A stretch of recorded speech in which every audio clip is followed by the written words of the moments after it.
10 жилдээ хими хичээлдээ дуртай хүүхэд байдаг болов гэж бодж үзчихсэн үү? За яг уу тэнийг юм асуучлаа. Гэхдээ хүүхдүүдийн хэдэн хувь нь хими хичээлдээ 10 жилдээ байхдаа дуртай байдаг болоо гэж чи бодож байгаа бол яг уу чиний бодож байгаа хариулт буруу гэж би хэлмээр энэ заяа. Яг гэвэл би жишээлбэл өөр дөр жишээ авч ярихад би 10 жилдээ ахлах ангида хими хичээлээр сонгон суралцдаг байсан байхгүй. 10-аас 12 дугаар ангида гэсэн үг. Гэхдээ миний үеийн хүүхдүүдээс химийн сонгонд суралцдаг байсан хүүхдүүд хэд байсан гэж бодож байна. За миний үеийн 110 орчим хүүхэд байсан заяа. Яг миний үеийн анги гэсэн үг шүү дээ. Тэр хүүхдүүдээс манай химийн сонгонд 10 хүрэхгүй хүүхэд байдаг байсан гэж боддоо. Маш цөөхөн байгааз. Ямартай ч юу хэлэх гээд байна вэ гэхээр хими хичээлдээ дуртай эсвэл чухал гэж боддог хүүхдүүд 10 жилд маш цөөхөн байд юм а гэж хэлэх гэсэн.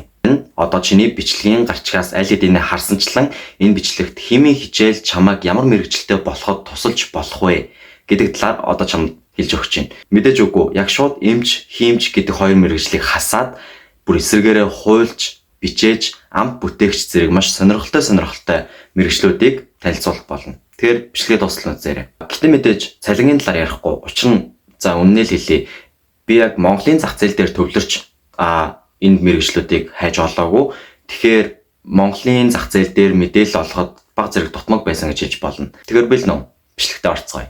Patent Attorney шинжлэх ухаантай холбоотой ололт нээлт хийсэн судлаач шинжлэх ухаанчдад патентыг нь батлаж энэ бүтээл энэ хүнийх мөн гэсэн эрх мэдлийг нь цогц болгоход тусалдаг мэргэжил. Тэхийн тулд шинжлэх ухааны голчлон химийн мэдлэг хэрэг болдог. Мөн нэг төрлийн өмгөөлөгч тул хэрэг болсон үед шүүхэд нээлт хийсэн хүмүүсийг хамгаалахаас эхлээд олон төрлийн гэрээ хилцээр хийхэд хүртэл оролцдог. Flavorist ундааны савн дээр нэг тийм artificial flavor гэсэн үгийг чи харж ирсэн үү? Тэгвэл тэр чин зохиомлоор бүтээгдсэн амт гэсэн үг ба тэрийг чин зохион бүтээдэг хүмүүсийг flavorists гэдэг. Зүгээр нэг хідэн орцыг хооронд нь гихтээ холиод болчихдоггүй бүр химийн нарийн төвөгтэй бодисуудаас шинэ амтыг гаргадаг мэргэжил байгаа юм. Perfume chemist түрүүний flavorist гэдэг мэргэжил шинэ амтыг бий болгодог бол энэ мэргэжил үнэртэй ус, лаа, цэвэрлэгээний бодис, хоол зэрэг зүйлсэд шинээр үнэр зохион бүтээдэг. Зөвхөн тэхээс гадна бас аюулгүй байдал, таатай байдал гэдэл аль болох хүмүүст болон амьтдад аюулгүй үнэр бүтээхээр зорьдог. Яг мэдээж тухайн бодисын бүтцэн өөрөө хүний биед болон амьтны биед хортой байж болох ч үнэр нь өөрөө хүмүүст болон амьтдад аюулгүй байлгахаар зорьдог гэсэн үг. Restoration scientist түүхэн явцад маш удаан хадгалагдан үлдсэн уран зургууд, хөшөөнүүд болоод бусад дурсгалт зүйлс олон байдаг да. Тэдгэрийг яаж тэгж удаан үлддэг гэж бодож байна.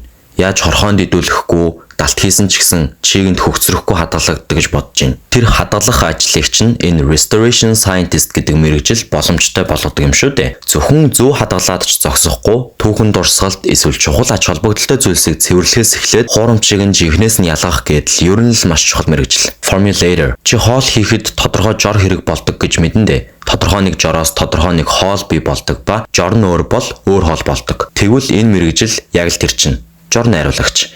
Гэхдээ хоолны биш. Нүүрний будгаас эхлээд арьс арчилгааны бүтээгдэхүүн, шампунь гэдэл олон бүтээгдэхүүний жорыг найруулдаг. Ямар орцуудыг ямар хэмжээгээр яаж холбол ямар бүтээгдэхүүн үүсэх вэ гэдгийг энэ мэргэжил шийддэг. Аюулгүй, тогтвортой, бүр ашигтай байдлыг хүртэл мөн хангаж ажилладаг. Science writer ер нь сурвалжлагч гэхэд болно. Гэхдээ нарийн төвөгтэй олон нийтийн ойлгоход төвөгтэй зүйлсийг энгийн ойлгомжтой болгож мэдээ, ном, сонин зэргийг бэлтгэдэг. Заримдаа энэ мэргэжлийн хүмүүс нэр музейд ажиллаханч бас байдаг. Музейн бүтээлүүдийн урд эсвэл хажууд байдаг тэр гоё ойлгомжтой тайлбаруудыг чинь бичдэг юм. Beer chemist энэ мэргэжилд distiller, brewmaster, spirits гэх мэт олон өөр нэр байдаг ч энгийндээ бол шар аригнаас эхлээд бусад алкогол агуулсан ихэвчлэн согтууруулах уух зүйлсийг илүү гоё амттай, таатай болгоход анхаардаг мэргэжил байгаа юм. Ферментац буюу үр тариаг хэрхэн эсгэж тухайн зүйлсийг хийх вэ гэдгээс эхлээд өндөр чанартай согтууруулах ундаа хийхэд төвлөрдөг. Explosives chemist өөрөөр pyrotechnician гэж бас нэрлэдэг. За тэгэхээр explosives гэдэг чинь тесрдэг зүйлсийг хэлдэг дээ. Шинжилгээр буудуулдаг салиутнаас эхлээд уурхад ашиглагддаг жижиг тесрэх бөмбөг бүр цаашлаад хүүхдүүдийн тесрдэг тоглоомуудтай хүртэл ажилладаг мэргэжил. Тухайн тесрэлтүүдийн өнгө, хүч, тесрэх хүрээ мөн аюулгүй байдлыг нь ч тодорхойлдог маш дог мэргэжил. Иймд химийн хичээл өөрөө сонирхолтой байж болох ч гэсэндэ химийн хичээлээр эзэмшиж болох мэргэжлүүд эмч, хиймч хоёроор дуусчихдаг юм шттэ. Цаан ч зөндөө олон гоё мэргэжлүүд байд юм байна. Сая дээр хэллээ мэдж авлаа. Энэ үрээд бичлэг өндөрлөжээ.